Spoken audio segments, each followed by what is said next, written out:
எத்தனை சோதனைகள் எத்தனை வேதனைகள் நீங்க கொடுத்தாலும்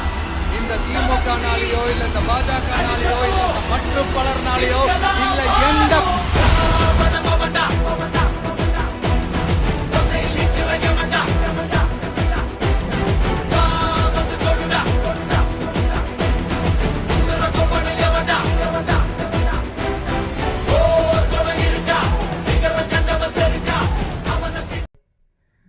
ஆனைமலையில் தாவேகாவினர் உலக பட்டினி தினத்தை முன்னிட்டு அன்னதானம். உலக பட்டினி தினத்தை முன்னிட்டு பசியில்லா தமிழகத்தை உருவாக்க கட்சியினருக்கு கட்சியின் தலைவரும் தமிழக முதலமைச்சருமான ஜோசப் விஜய் உத்தரவிட்டிருந்த நிலையில் கோயம்புத்தூர் தெற்கு மாவட்டம் ஆனைமலை பேரூர் கழக தமிழக வெற்றிக் கழகம் சார்பில் 500க்கும் மேற்பட்ட நபர்களுக்கு அன்னதானம் வழங்கும் நிகழ்வு நடைபெற்றது. கோவை தெற்கு மாவட்டம் ஆனைமலை மேற்கு ஒன்றியம் தமிழக வெற்றிக் கழகம் சார்பில் ஆனைமலை மேற்கு ஒன்றிய செயலாளர் பாம்பே மணிகண்டன், ஆனைமலை பேரூர் கழக செயலாளர் ஈஸ்வரன் ஆர்ட்ஸ், மேற்கு ஒன்றிய துணை செயலாளர் பொம்முராஜு மற்றும் ஆனைமலை பேரூர் கழக இணைச் செயலாளர் சரவணபிரபு மற்றும் கழக நிர்வாகிகள் ஆகியோர் முன்னிலை வகித்தனர்.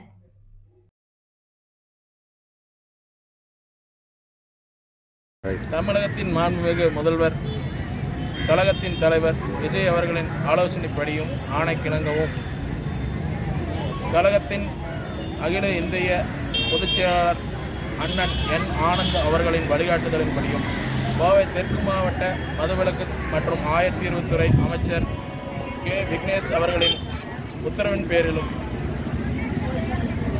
கோவை தெற்கு மாவட்ட இளைஞரணி மற்றும் வால்பாறை தொகுதி பொறுப்பாளர் கிரீஷ் அண்ணன்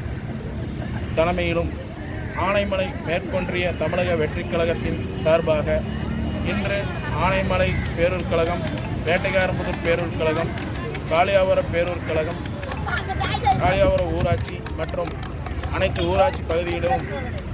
உலக பட்டினி தினத்தை முன்னிட்டு பட்டினியில்லா தமிழ்நாட்டை உருவாக்கிட தமிழக முதல்வரின் ஆணைக்கிணங்க ஆனைமலை மற்றும் அதை சுற்றியுள்ள பகுதிகளில் உணவு வழங்கப்பட்டுள்ளது.